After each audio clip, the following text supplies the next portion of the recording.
Oke ya, 1 menit lagi kita mulai. Tahu ada teman kita yang belum masuk. Kita tunggu 1 menit lagi.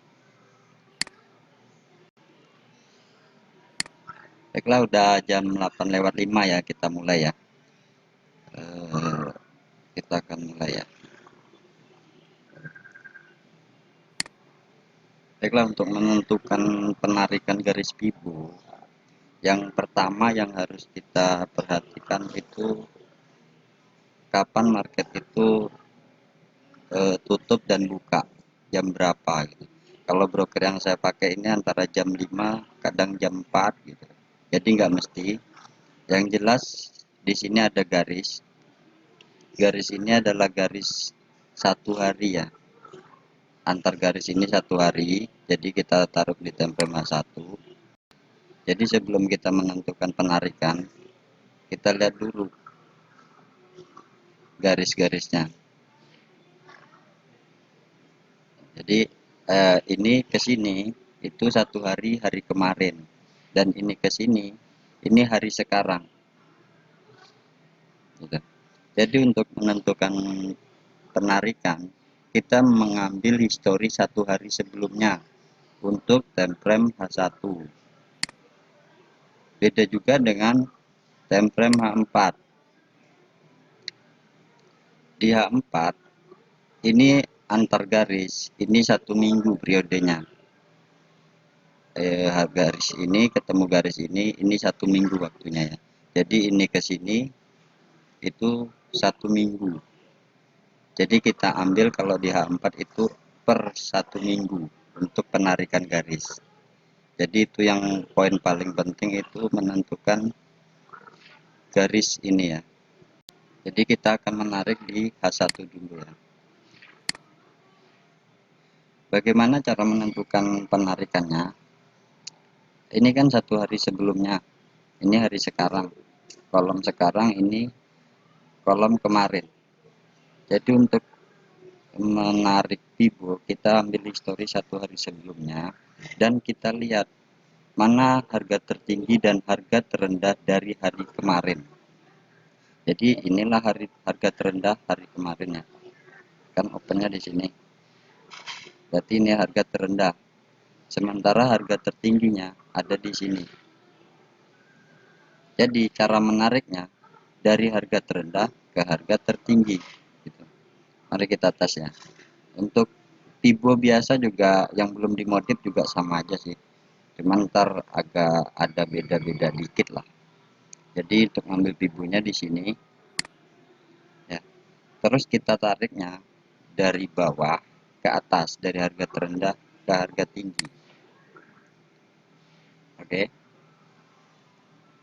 Ini untuk time frame H1. Seperti yang kita bahas tadi screenshot di room, TP1 di time frame H1. Nah, karena dia tidak terjebol, maka dia akan balik lagi. Ya. Arti terjebol di sini saat dia pergantian candle ya. Pergantian candle jika menembus garis, maka kemungkinan akan ke TP2. Dan begitu juga jika tidak terjebol, dia akan naik lagi. Ini untuk H1. Untuk kita penarikan untuk H4-nya lagi. H4-nya kan minggu kemarin ini kolomnya, ini minggu sekarang ya. Dari hari Senin ini kemarin. Jadi harga terendahnya minggu kemarin itu ada di sini dan harga tertingginya itu di sini. Jadi nariknya dari harga terendah ke tertinggi juga gitu. Jadi kalau kita menarik dari harga terendah ke harga tertinggi. Oke ya.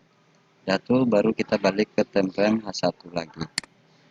Nah, inilah penampakannya dari 2 time frame jika kita tarik garis Bibo. Untuk pembacaannya di sini sudah saya modif sih, jadi agak mudah. Jadi jika area ini tidak terjebol ya, area ini tidak terjebol, maka kemungkinan harga akan naik lagi. Dan begitu juga dengan area ini. Jika area ini dijebol, misalnya naik ke jebol pindah candlenya, maka kemungkinan akan naik ke harga ini ya.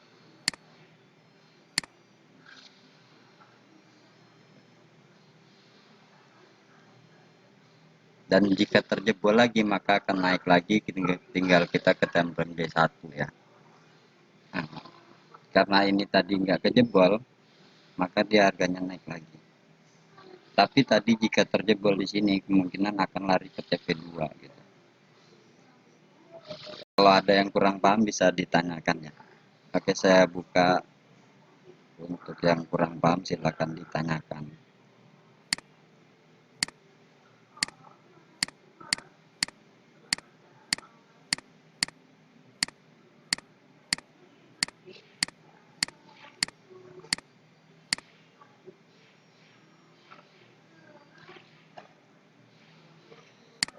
Monggo silakan yang mau tanya.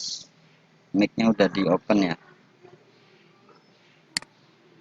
Mas, Assalamualaikum. Oke ya. itu kok nariknya dari bawah terus ya? Kenapa ya? Baik, terima kasih.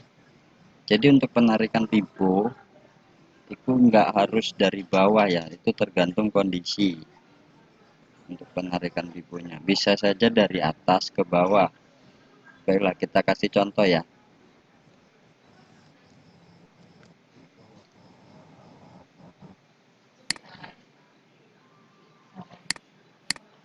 Oke, kita kasih contoh untuk penarikan Tibo yang dari atas ke bawah. Nah, contohnya ini ya, kita ambil untuk garis di tanggal 15 ya. Terus kita untuk menentukan hari berikutnya di tanggal 18. Jadi untuk penarikannya yang saat ini dari atas ke bawah. Jadi untuk menentukan penarikan itu tergantung harga setelah market open, mana yang duluan, dia harganya lebih rendah atau lebih tinggi. Jika kondisi saat ini kayak gini, ini harganya yang open pertamanya tinggi dan berikutnya dia turun jadi rendah ya. Harga low-nya di sini. Jadi untuk penarikannya kayak gini. Dari atas ke bawah. Ya, penarikannya dari atas ke bawah. Setelah kita cek ke belakang untuk hari berikutnya, dia turun lagi lebih rendah tetapi tidak menyampai ke garis stop loss ya. Dan akhirnya naik lagi, balik lagi, nggak nyentuh stop loss dan dia naik lagi sampai ke TP1. Oke ya. Oh, maksudnya itu menyesuaikan trennya, Mas. Iya benar. Harga opennya misal kayak gini. Kita hapus ya. Ini kita cek ke belakang. Kalau kayak gini harga opennya di sini, ya kan? Ini harga rendah karena dia berikutnya naik. Nah, harga tertingginya jadinya ini gitu.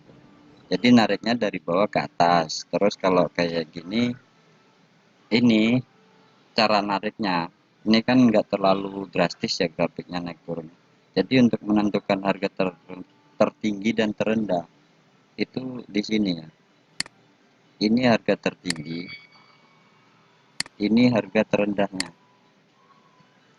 Gitu.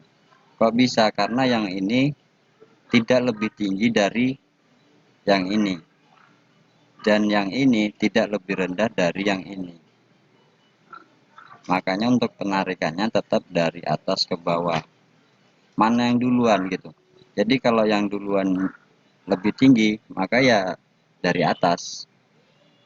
Tapi kalau yang duluan lebih rendah, ya dari bawah. Gitu. Jadi penarikannya gini. Dari sini, tarik ke sini. Ini ya. Jadi untuk yang seperti ini sebenarnya nggak bisa untuk entry karena dia waktu turun balik ke sini ini tidak nyampe ke harga yang ini ya untuk OP ya. Jadi disinilah kadang-kadang kita harus sabar untuk entry ya, karena di sini jong. Padahal sebenarnya kalau dia turun pun benar dia naik gitu, bahkan sampai nyentuh ke TP3 ya gitu. Jadi tergantung mana yang duluan. Oke ya, udah jelas ya. Siap, Mas. Jadi untuk penarikannya mana yang duluan, kalau harga tertinggi duluan berarti dari atas ke bawah, dan sebaliknya kalau yang duluan harga terendah berarti dari bawah ke atas. Untuk ciri-ciri kalau Vibo tuh udah nggak lagi gimana, Mas? Ya, menentukan Vibo nggak fungsi atau enggaknya, salah satunya karena kita ngambilnya history per 1 hari. Jadi misal kita tarik kayak gini ya, tarik dari bawah ke atas, kita tarik di sini kan untuk mengambil hari berikutnya gitu. Jadi hari berikutnya ya ini, kalau ini sudah closing, tutup market dan buka lagi, berarti yang ini enggak fungsi, berarti kita hapus gitu. Jadi kita hapus, terus misal ini udah closing, berarti hari berikutnya ya nariknya dari sini ke sini ya, karena ini udah nggak berlaku, kita ngambil histori 1 hari. Begitu juga di A4, kalau A4 itu per minggu, jadi closing market mingguan ya udah minggunya nggak fungsi, kita harus narik di minggu berikutnya gitu. Oke ya,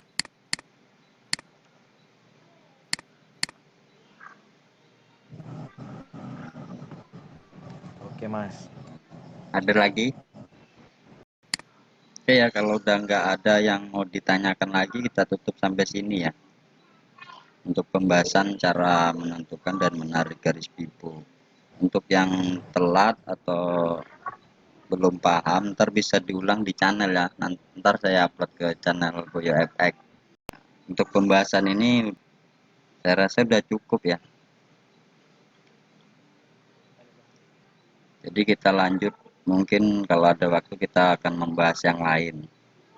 Oke ya, sampai sini dulu. Assalamualaikum warahmatullahi wabarakatuh.